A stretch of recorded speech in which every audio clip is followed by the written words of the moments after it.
ಆಗಿ ಗಿಚ್ಚುಗಿಲಿಗಿಲಿ reality show ಅಲ್ಲಿ ನಮ್ಮಮ್ಮ ಸೂಪರ್ ಸ್ಟಾರ್ ಅಲ್ಲಿ ನೋಡಿದ್ರಿ.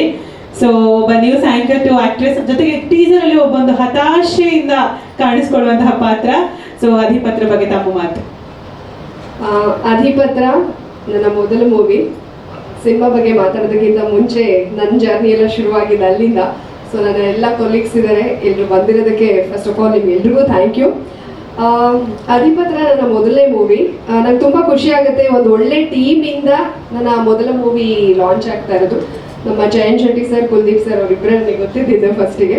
ತುಂಬ ಪ್ರೊಫೆಷ್ನಲ್ ಟೀಮ್ ಅನ್ನೋದು ಫಸ್ಟ್ ಮೀಟಲ್ಲೇ ಗೊತ್ತಾಯಿತು. ಅದಾದಮೇಲೆ ರೂಪೇಶ್ ಶೆಟ್ಟಿ ಅವರು ಅಂತ ಅಂದಾಗ ಒಂದು ಒಳ್ಳೆ ಮೂವಿ ಜೊತೆಗೆ ನಾನು ಲಾಂಚ್ ಆಗ್ತಾ ಇದ್ದೀನಿ ಅನ್ನೋದು ತುಂಬಾ ಖುಷಿ ಇದೆ. ಸಿನಿಮಾ ಕೂಡ ಒಂದು ಒಳ್ಳೆ ಗಟ್ಟಿ ಕಥೆ ಇದೆ. ಅಧಿಪತ್ರ ಸಿನಿಮಾ ಒಳ್ಳೆ ತಾರಾಗಣ ಇದೆ. ಪ್ರಕಾಶ್ ಸರ್ ಇದ್ದಾರೆ, ದೀಪಕ್ ರೈ ಅವರಿದ್ದಾರೆ, ಮತ್ತೆ ರಘು ಪಾಂಡೇಶ್ವರ್ ಸರ್ ಇದ್ದಾರೆ. ಎಲ್ಲಕ್ಕಿಂತ ಹೆಚ್ಚಾಗಿ ಒಂದು ಒಳ್ಳೆ ಕಥೆ ಇದೆ. ಸೊ ಅಧಿಪತ್ರ ಫೆಬ್ರವರಿ 7ನೇ ತಾರೀಕು ರಿಲೀಸ್ ಆಗ್ತಾ ಇದೆ. ಬಹುಶಃ ಒಂದು ಒಳ್ಳೆ ಟೀಮ್ಗೆ ದೇವರ ಸಪೋರ್ಟ್ ತುಂಬ ಚೆನ್ನಾಗಿದೆ ಅಂತ ನನಗೆ ಅನ್ಸುತ್ತೆ. ಅಂದ್ರೆ ಈ ಟೈಮಲ್ಲಿ ನೋಡಿ ಎಲ್ಲ ಹೈಪ್ ಆಗ್ತಾ ಇದೆ.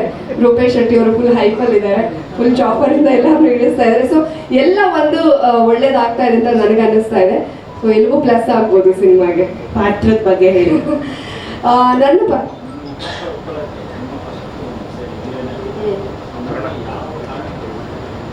ಕಾರಣ ಸರ್ ಕಥೆ ಫಸ್ಟಿಗೆ ನನಗೆ ಕಾಲ್ ಮಾಡಿದ್ರು. I think Kuldeep sir call ಮಾಡಿದ್ರು. ಅವರು ನಾನು ನ್ಯೂಸ್ ಚಾನಲ್ ಇದ್ದಾಗ ಅವ್ರು ನನ್ನ ಫ್ಯಾನ್ ಅಂತೆ, ನಮ್ಮ ಪ್ರೊಡ್ಯೂಸರ್ ಸರ್. ನನಗದು ಮರ್ತೋಗಿದೆ. ಇಲ್ಲ, ಯಾವುದೋ ಅವ್ರದ್ದು ಹೇಳಿದ್ರಲ್ಲ ಲ್ಯಾಂಡ್ ಬಿಸ್ನೆಸ್, ಅದಕ್ಕೆ ಒಂದು ಕಮರ್ಷಿಯಲ್ ಇದಕ್ಕೆ ನಾನೇ ಆ್ಯಂಕರ್ ಆಗಬೇಕು ಅಂತ ಹೇಳಿ ನ್ಯೂಸ್ ಫಸ್ಟಿಗೆ ಬಂದಿದ್ರಂತೆ. ಬಹುಶಃ ನಾನೇನೋ ಬ್ಯುಸಿ ಇದ್ದೀನಿ ಅಂತ ಬೇರೆ ಆ್ಯಂಕರ್ ಮಾಡಿದ್ರು ಅಂತ ಅವ್ರು ನಂಗೆ ಹೇಳಿರೋದು ನನ್ನ ಜ್ಞಾಪಕ ಇಲ್ಲ. ಆಮೇಲೆ ಈ ಸಿನಿಮಾಗೆ ಬೇರೆ ಹೀರೋಯಿನ್ ತಗೋಬೇಕು ಅಂತ ಅನ್ಕೊಂಡಿದ್ರು, ಬಟ್ ಆಮೇಲೆ ಏನಂತ ಗೊತ್ತಿಲ್ಲ. ನಂದೊಂದು ರೀಲ್ ರವಿಚಂದ್ರನ್ ಸರ್ ಜೊತೆ ಬಂದಂತ ಅವ್ರು ಪಾಪಪ್ ಮಾಡುವಾಗ ಈ ಪಾತ್ರಕ್ಕೆ ನನ್ನ ಒಂದು ವೃತ್ತಿ ಸೂಟ್ ಆಗುತ್ತೆ ಅನ್ನೋ ಕಾರಣಕ್ಕೆ ಇವ್ರನ್ನೇ ಯಾಕೆ ತಗೋಬಾರ್ದು ಅಂತ ಅವ್ರು ಯೋಚನೆ ಮಾಡಿದ್ದಾರೆ. ನನಗೆ ಈ ತರ ಸಿನಿಮಾ ಮಾಡ್ತಿರೋಂಥ ಕಾಲ್ಗಳು ಬರ್ತಿರುತ್ತೆ ಸರ್. ಕೆಲವೊಂದೆಲ್ಲ ಮೀಟ್ ಆದ್ಮೇಲೆ ನನಗೆ ಬೇಡ ಅನ್ಸುತ್ತೆ, ಟೀಮ್ ನೋಡಿದಾಗ ಬೇಡ ಅನ್ಸುತ್ತೆ, ಕತೆ ಅಷ್ಟು ಇಷ್ಟ ಆಗೋದಿಲ್ಲ. ಎಷ್ಟೋ ಒಂದನ್ನ ಅವ್ರ ಕಾಲಲ್ಲಿ ಎಕ್ಸ್ಪ್ಲೈನ್ ಮಾಡಿದ್ರೆ ನನಗೆ ಅದು ಅಷ್ಟು ಸಮಂಜಸವಾಗಿರೋದಿಲ್ಲ, ಬಿಟ್ಬಿಡ್ತೀನಿ.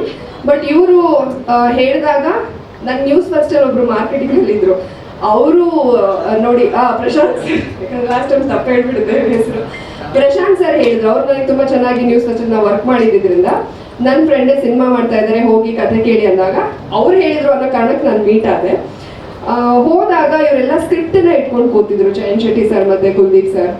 ಅಂದ್ರೆ ಎಲ್ಲ ರೆಡಿ ಆಗಿತ್ತು, ಅವ್ರು ಪೂಜೆ ಎಲ್ಲ ಮಾಡಿದ್ರು, ಸ್ಕ್ರಿಪ್ಟ್ ಎಲ್ಲ ಅಂದ್ರೆ ಎಲ್ಲ ತಯಾರಿ ಮಾಡ್ಕೊಂಡಿದ್ದಾರೆ ಇವರು. ಸುಮ್ಮನೆ ಏನೋ ಒಂದು ಸಿನಿಮಾ ಮಾಡಬೇಕು ಅಥವಾ ರಿಯಲ್ ಎಸ್ಟೇಟ್ ಅವರೆಲ್ಲ ದುಡ್ಡಿದೆ ಜಾಸ್ತಿ ಅಂತ ಹೇಳಿ ಸಿನಿಮಾ ಮಾಡಬೇಕು ಆ ಥರದ್ದು ಇರಲಿಲ್ಲ. ಒಂದು ಒಳ್ಳೆ ಸ್ಕ್ರಿಪ್ಟ್ ಸಿಕ್ಕಿದೆ, ಒಳ್ಳೆ ಸಿನಿಮಾ ಮಾಡಬೇಕು ಅನ್ನೋ ಉದ್ದೇಶ ಅವ್ರಿಗಿದೆ ಅನ್ನೋದು ಗೊತ್ತಾಯ್ತು. ಜೊತೆಗೆ ನನ್ನ ಪಾತ್ರ ಹೇಳಿದ್ದು ನನಗೆ ತುಂಬಾ ರಿಲೇಟ್ ಆಗ್ತಾ ಇತ್ತು. ಕಥೆ ತುಂಬಾ ಚೆನ್ನಾಗಿತ್ತು. ಜೊತೆಗೆ ರೂಪೇಶ್ ಶೆಟ್ಟಿ ಅವರ ಹೆಸರು ಕೂಡ ಹೇಳಿದ್ರು. ಸೊ ಇದಕ್ಕಿಂತ ಒಳ್ಳೆ ಟೀಮು, ಇದಕ್ಕಿಂತ ಒಳ್ಳೆ ಕಥೆ ನನಗೆ ಸಿಗಲ್ಲ ಅನ್ನೋದು ನನಗೆ ಅವಾಗ ಅನಿಸ್ತು. ನಾನು ಓಕೆ ಅಂತಾನೆ ಬಂದೆ.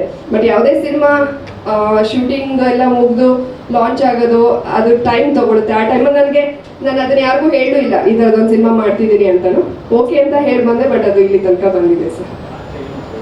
ನನ್ನ ಪಾತ್ರ ಬೃಹತಿ ಅಂತ ಪಾತ್ರದ ಹೆಸರು.